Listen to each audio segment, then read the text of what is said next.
રાજ્યમાં ચોમાસાની વાવણી સિઝન શરૂ થતાં જ સાબરકાંઠા જિલ્લાના ખેડૂતો મોંઘવારીના ડબલ મારાનો સામનો કરી રહ્યા છે।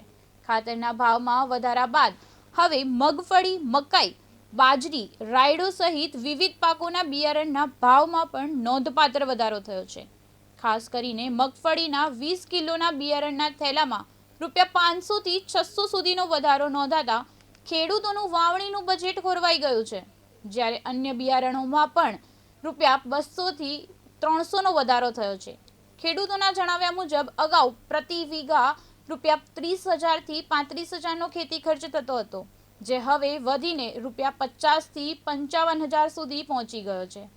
બીજી તરફ પાકના પૂરતા ભાવ ન મળતા ખેડૂતો આર્થિક સંકટ અનુભવી રહ્યા છે, જેના કારણે ખેડૂતો બિયારણના વધેલા ભાવ પર નિયંત્રણ લાવવા અને સબસિડી જાહેર કરવાની સરકાર સમક્ષ માંગ ઉઠાવી રહ્યા છે।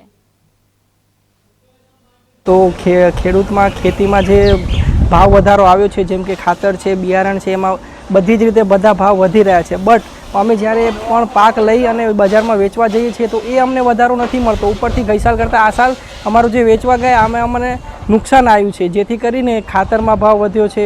ખાતરના એટલા બધા ભાવ થઈ ગયા છે, જે પહેલાં ખાતર 1450 મળતું હતું અને ભાવ 250 થઈ ગયા છે। એસપી ખાતર એ રીતે દરેક ખાતરના ભાવ વધી ગયા છે। પોટાશ મળતું હતું તો 1800 રૂપિયા, અત્યારે 1950 ભાવ થઈ ગયા છે।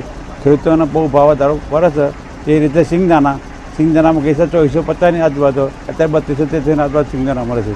સરકારે બિયારણ ખાતરના ભાવ જે અંકુશ લાવવા જોઈએ અને જે મફરીના બિયારણનો ભાવ જે 3200 રૂપિયા હતો એનો અત્યારે 3800 રૂપિયા જેવો થઈ ગયો છે, જે 800 રૂપિયાથી પણ વધારે વધી ગયો છે। અને જ્યારે ખેડૂત પાસે ઉત્પાદન થઈને બજારમાં આવશે ત્યારે ભાવ નહીં મળતો, તો આ સરકારે અને કૃષિ મંત્રીએ આના ઉપર બહુ ધ્યાન અને ઝીણવટપૂર્વક તપાસ કરવી જોઈએ કે ભાઈ 3200 રૂપિયાનો સીધો 3800 રૂપિયા ભાવ થયો તો આ ખેડૂતને કેવી રીતે પોસાશે અને મફરી લાઈને કેવી રીતે વાવી શકે।